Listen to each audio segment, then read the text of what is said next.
Welcome to Who Knew. We are fans of the current series of Doctor Who, and here we discuss our likes, dislikes, and insights into the modern regeneration of the show. Subscribe, review, and listen to us on iTunes or our YouTube channel, youtube.com/WhoKnewPodcast. All our episodes are on WhoKnewPodcast.com. You can leave comments there or email us at WhoKnewPodcast@gmail.com. We also have an Instagram and Twitter account. Tweet at us at WhoKnewPodcast. And find us on Facebook.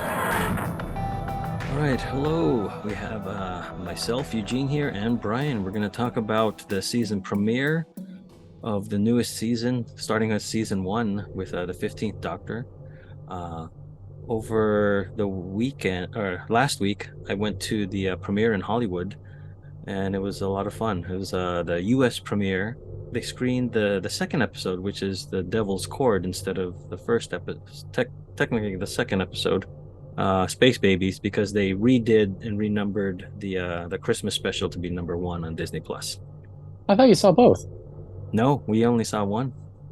Oh, wow. Okay, processing. So when I texted you, this was new. Oh, I texted you in the middle. I'm so sorry. Oh, it's fine. Because I'm like, I don't know what you're talking about, so I was like, whatever. Okay. Yeah, it was a last minute sort of thing for me. I was able to go. I think other than Monica and Nate from Temple of Geek, the Who Knew podcast and Temple of Geek were the only 2 podcasters there. Everybody else was press or influencers. So that was a lot of fun, and I felt very lucky to have gone. Paul was there. Yeah, Paul was as a guest. Oh, okay. Oh, there was when I got there was a step and repeat, and then the press were interviewing when I got there. They were specifically interviewing Millie Gibson, who plays Ruby Sunday, and then they kind of ushered us in that weren't in that line for sound bites and interviews into the main screening room. But then I saw Russell T Davies arrived, and Ncuti Gatwa came out a little bit after that, so I was kind of bummed I didn't get to see them on the step and repeat, but I did get to see them afterwards at the after party, so that made up for that. Yeah, you got great pictures. Yeah, it was fun. It was like going to a comic convention similar to like Gallifrey 1, but free, if you can put it that way, because it didn't cost anything. The food was cocktails and things were provided. The food was great. It was like traditional British food, bangers and mash, sort of a pot roasty type of thing. It was good. Oh, that's cool. What a waste of an open bar on you. They had a ginger beer type of non-alcoholic cocktail, mocktail, if you will, and they named them. Okay, here they had a time vortex, which was gin, something else I can't remember, but the one I had was the Dalek detox punch. Ginger beer with crushed limes and mint, so it's good. The other one they had was a timey-wimey bourbon blend. Yeah, I read those recipes. They weren't kidding around. They had some harsh stuff there. So how many people were there? It was a smaller venue, but I'd say maybe like 200. Yeah, 200 folks. It was I've never heard of that. Yeah, venue. it's an intimate venue, and when I say small, I don't mean that in a bad way. I mean like intimate. Like where I sat in the balcony, it was cushioned benches with no backs, so it was like a sort of hang out, relax type of vibe to it. Hey, you were back with the sound guys, weren't you? Yeah, I was right to the right and behind the sound and the audio technicians. So you got perfect sound. Not to knock on the venue, but the sound felt soft. Oh, okay. And I think it's the venue and not the sound technicians. So yeah, I didn't know who else was going to be there other than Monica and Nate. I texted them the previous night, like, hey, I'm going to be there. I think you're going to be there. And then they ended up going, and they were the first ones to greet me. I was overwhelmed with how many people were kind of in line for the step and repeat, which is, for those who don't know, it's the big backdrop that the talent walks by and gets interviewed. So you don't see like a blank wall. You see a wall that is advertising what they are talking about. Yeah, on the red carpet. That's the word. Yeah, Yeah. there you go. And they were the ones to spot me, so I was glad that I knew somebody right away. And then lounging around in the lobby where they had all the wardrobe from the kind of premiere episodes. That's when I ran into Paul, who we interviewed. He has the TARDIS console from the TV movie with the Eighth Doctor, and it was cool to see him and catch up with him a bit. And then we ended up getting a popcorn that was in a container that was TARDIS like themed. It was the TARDIS, and yeah, it was. They went all out. Like the napkins had the printed logo of Doctor Who on it, and then yeah, we screened the Devil's Cord, and then they ushered us to the rooftop party, and they had on one of the walls it was projected the TARDIS spinning, Hmm. and it's really cool. Well, a rooftop party was perfect for the episode you saw. Yeah, exactly.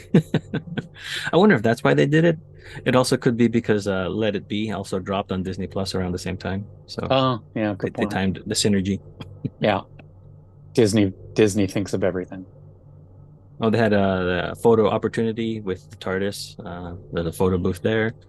There was a DJ, kind of like that similar theme of with the Devil's Cord, with the old jukeboxes. I was going to say you got a selfie with Russell Yes, and Julie Gardner, right? yes.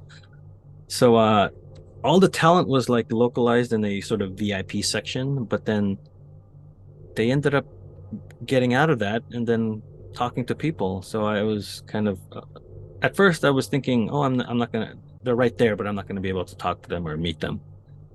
They're so close yet so far, type of thing.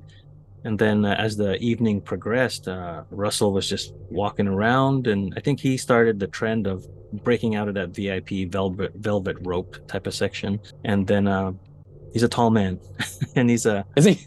yeah, and he's very friendly and personable. Everybody was like congratulating him and thanking him. He was very enthusiastic and like telling us we've got great things in store. And as people were talking to Russell, I was like, "Hey, there's Julie Gardner on the side," and I didn't recognize her at first because she has lighter hair now. And so I was, "Hi, Julie," and she's like, "Hi." And I was like, "It is you." I didn't and then I said I didn't recognize you because of the light hair, and like, it's good to have you back. I told both, or I told both of them, but I said to her first because I said it's good to have you back, and she said it's good to be back, and then I said, I miss you on the commentary, you and Russell on the commentary, ushering every episode's commentary with welcome, faithful viewers, or hello, faithful viewers. And she goes, oh, thank you. And then I said, is there a chance that we're going to get more of those commentaries because they've been lacking in the DVD releases? And speaking of that, are there going to be physical copies? And so she said, that's a good idea. I'll look into that, is what she said. Well, they do have the on the I think it's BBC iPlayer. I think that's what it's called. They did have video commentaries for these episodes, and Russell Oh, and Julie were on so some. that's good that they're bringing that back. Yeah, I just don't know. I'm a little worried that that's just BBC Mm, and that Disney Plus won't have access to it. And then now that it's Disney Plus, they might not release Blu-rays, yeah. which I think the fans should revolt at that point. But and it is funny because the first one, Russell said, "Hello, faithful streamers." Hmm. So I thought that was funny. Yeah, that was Although better. that's when I flew to England and got my license like a good person and didn't do anything bad. No VPNs. I don't even know what those are. Anyway, so Russell was surrounded by people, and then finally got to talk to him. It was really nice that he saw that people wanted to talk to him, and there was like a mob, not a line, and he made sure to talk to everybody. So I thought that was really nice and very endearing. Like it endeared me more to him. And then I said the same thing about like I miss you. I want you back on commentaries, and I want that fun. And then as he was being ushered away, somebody called him to do something. He said something to the effect of, "We have more in store for you, so just keep watching." And I said, "Oh, you will. You have a faithful viewer here." And then he knew what I was getting at. And he gave me like a yeah type of thing. And then I go, and then as a joke, I go, I have a podcast. And then he goes, no. So he turned me down in the best way possible, and it's just funny. Well, that's cool. That sounds like it was all in good humor.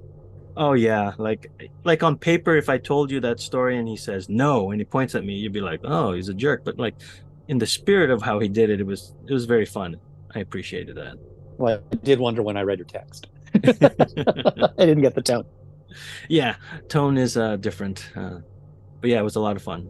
And then by that time, I think Ncuti and Millie were still talking to people in that area, but they eventually came out of that velvet rope VIP section as well. And I mean, I'm more of a fan of the Russell T Davies era that ushered in the 2005 modern era that we are in. So to meet Julie and Russell in the same night, that was kind of it for me. So anything with the others was kind of just gravy. So I just stood by while people talk to them, because I don't know about their episodes. I usually give a new series maybe 3 to 5 episodes before I formulate a more solid opinion.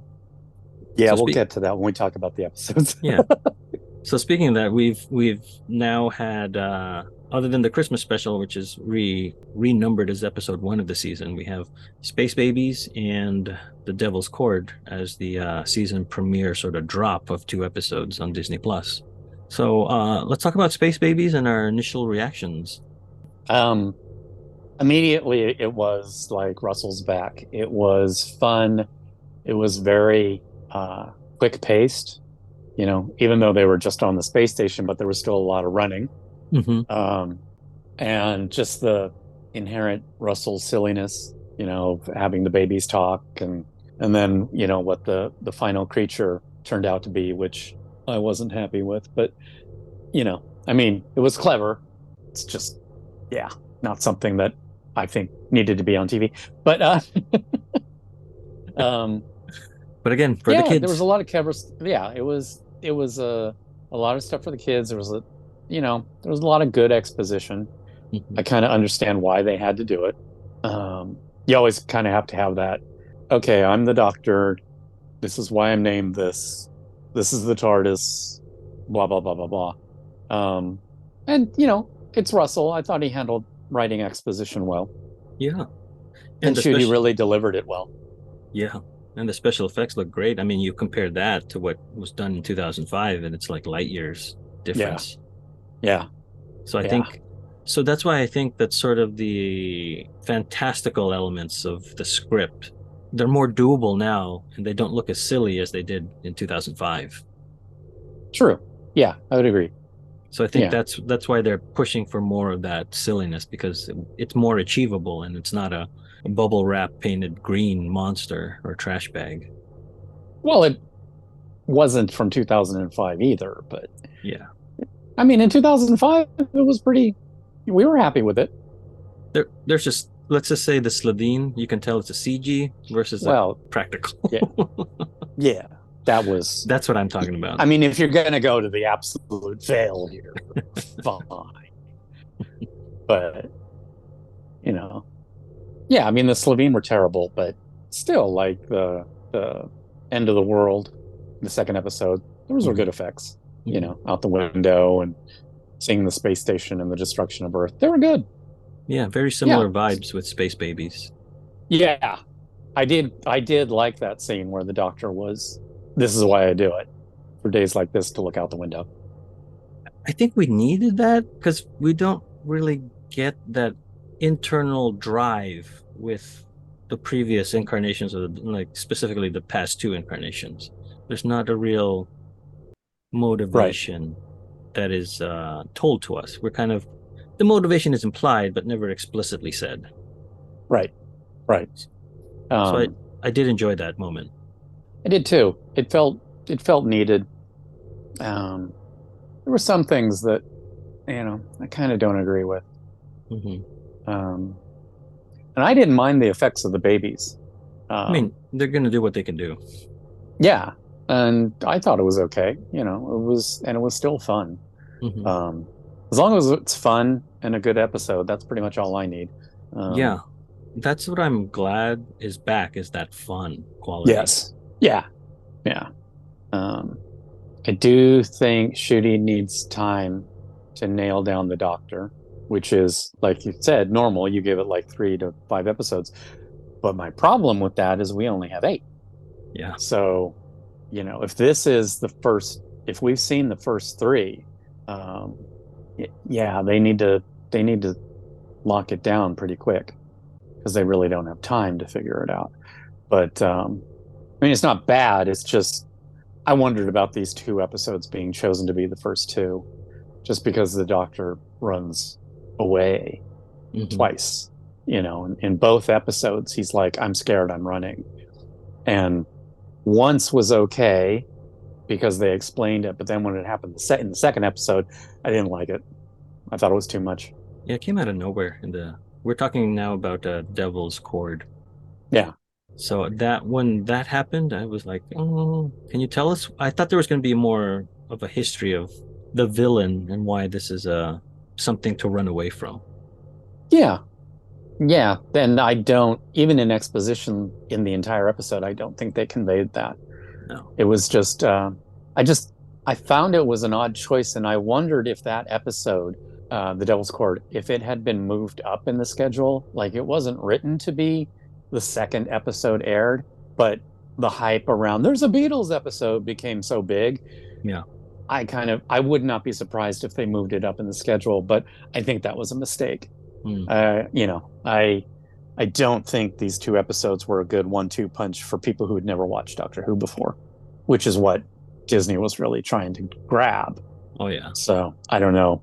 I don't know if it worked. We'll see. I mean, from the Devil's Court, I definitely wanted more of the Beatles in it.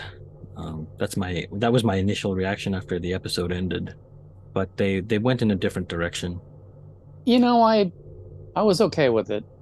Okay. Um, I know people who, um, let's just say, are not fans of that episode at all Hmm. in any way. Um, and I know some Beatles fans, and one of them, one of them reacted. Spoilers, reacted quite harshly to the solution of the problem, Mm. and she was very much like, "Okay, for Beatles fans, that's practically a slap in the face. How could they do that? Are they trying to knock the Beatles?" And it's like, no, it's Russell. They love the Beatles. You could tell by the whole episode they love the Beatles. And she's like, well, no, not by the end. It's like, well, I didn't get that. So, No, I didn't get that either. I wonder if it's a legal thing. Like they didn't, if you notice, they didn't use any of the Beatles songs. well, Russell said that's because they didn't have the money to Yeah. license them. And then I'm thinking their likenesses, that would have been another license fee. So that's why they weren't shown as much and they don't really look like them. Yeah, I wondered about that. Do you think they would have had to license their image to That's have an impersonator? that's what I'm thinking. Okay, because yeah, they didn't look, Which is it's which as is though fine. I didn't yeah, have a problem with it. no, it's fine, but it's just something that you kind of expect if you think or if you hear Doctor Who's doing a Beatles episode.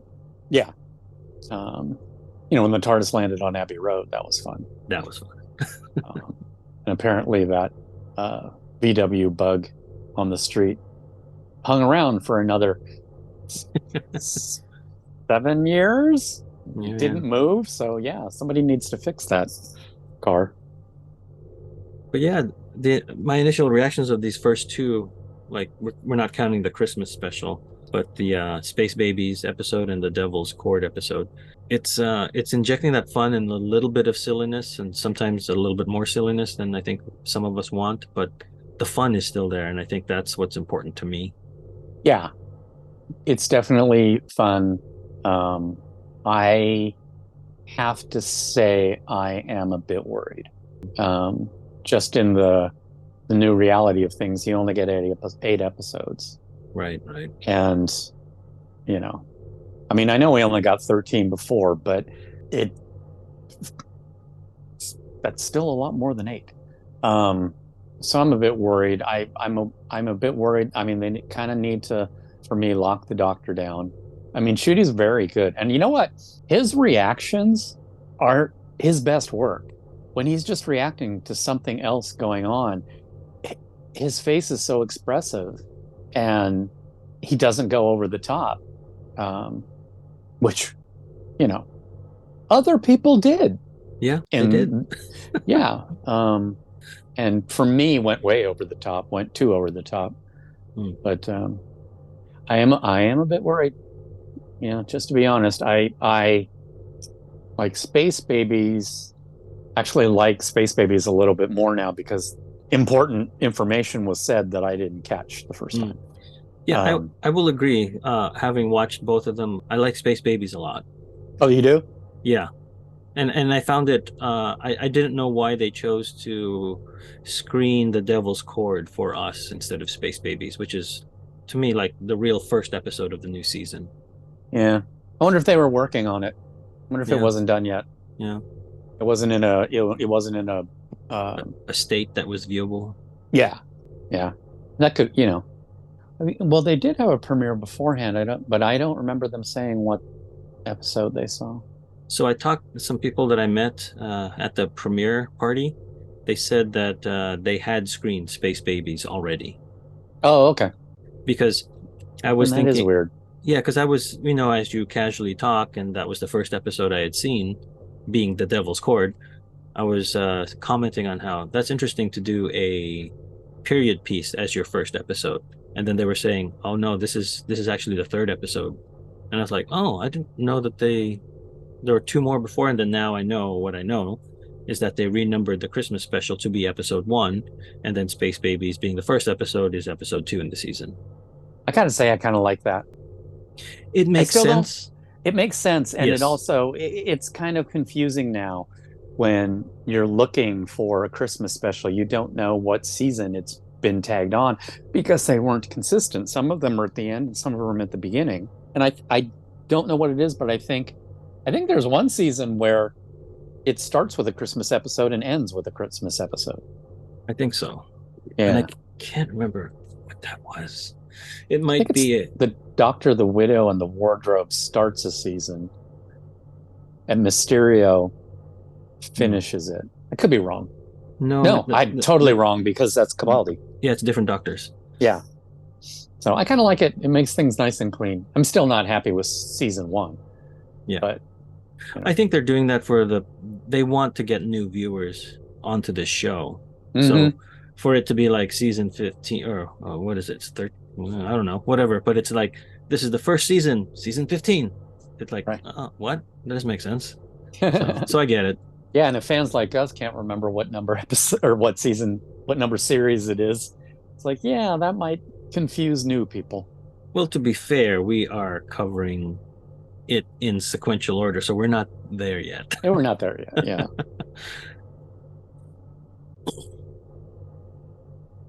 Yeah, I did have issues with Devil's Chord. Mhm.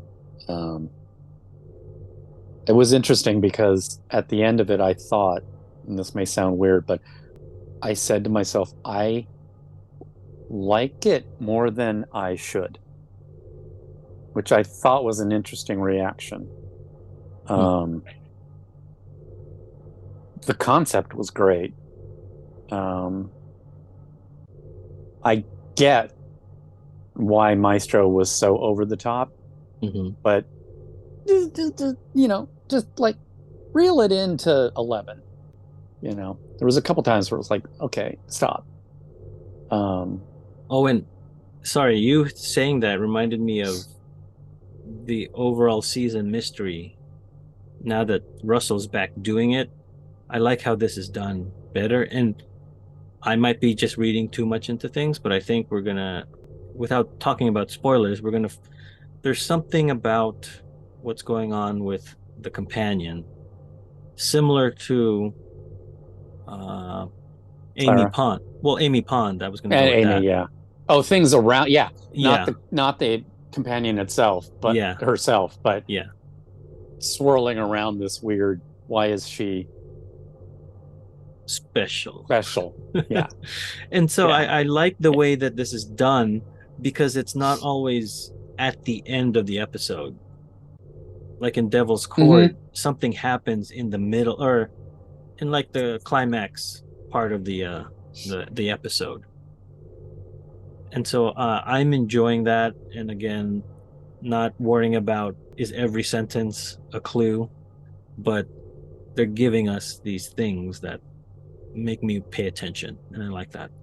Well, and also there's multiples. Yeah. There's multiple things. And I didn't even know about one of them until Frank read about it on Twitter. There's an actress appearing in every episode. So, what did you think of the musical number at the end? Because I have opinion. I we're talking about the end of Devil's Court, and Oh, they know the ending we're talking about. it I was expecting something else instead of a kind of wink, breaking the fourth wall type of thing. It's very Bollywood. Yeah, I don't know what they were going for because number one, they said it's a twist, but then there was no plot twist, so they're playing with us by doing the twist as a dance move in the song and dance number. Hmm. And then it went on for too long, and I was expecting a reveal or some exposition, something, but nothing Yeah, happened. a reason for it. There was no reason for it. I can't imagine what reason there could have been for it. I did not like it at all. I didn't like the song. It was so out of place. It was just, you could have, you know, you could have made it. It was too long. You Yeah. could have made it shorter. If I had the power to do so, I would have cut that out completely and written more character stuff. And what I really got annoyed with was, no, the Abbey Road crosswalk is not a piano. Just stop. It's not I a, mean, it's not, it might have been funny and cute all on its own without the Bollywood number. It still would have been completely out of place, and we'd all be sitting there going, "What on earth?" But coming on top of the Bollywood number, it was like, "Stop, stop, yeah, enough! You've done it now." I guess somebody's a big fan of Big. And that's the first thing I thought of. That's what I thought of too. Yeah, they should have been doing Anyway. chopsticks, whatever. Yeah. But anyway, that's just a brief little overview of what I thought about the number. I'm sure I'll get into more depth when we cover it on the podcast. Yeah. These are just our initial thoughts and reactions. Oh, wow. That is the pin I got. Uh-huh. So it's got a Mickey and a TARDIS. Are the words the pin backing or part of the pin? Oh, it's just the backing. Okay. So is it two separate pins? Yeah, one here, one here. Yeah, that's cool. I Yeah. like it. You got to keep it in the package though. Oh yeah. Yeah, overall, I had a lot of fun. Oh yeah, that's cool. That was so much fun. Yeah. And I've only made one snarky comment, and it was like, what, 4 days after the premiere? I don't remember. No, I was really, because you know me, I would instantly leap to the snarky joke, and it was like, no, I'm not going to.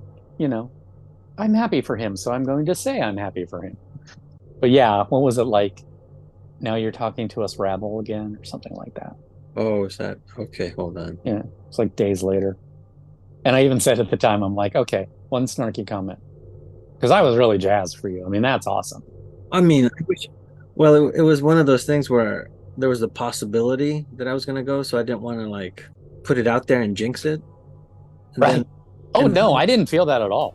Yeah, and then when I got the notice, like the email saying you're good to go, I was like, that's when I was texting you.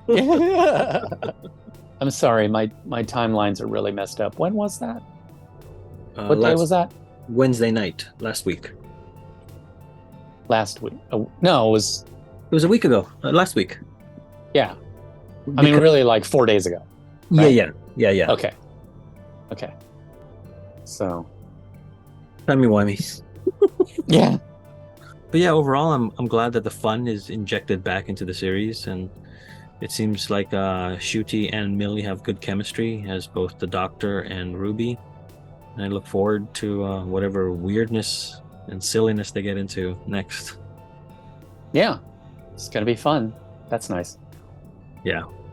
And again, it was wonderful for me to meet Russell and Julie in one night. I was just, all the way back in 2005, they're over in the UK. I never thought I'd meet them unless I traveled to a London con or something.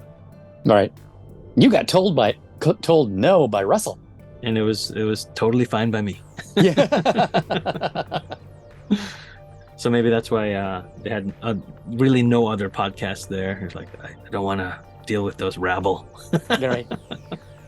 All right, so that wraps up our initial reactions on season 1's premiere.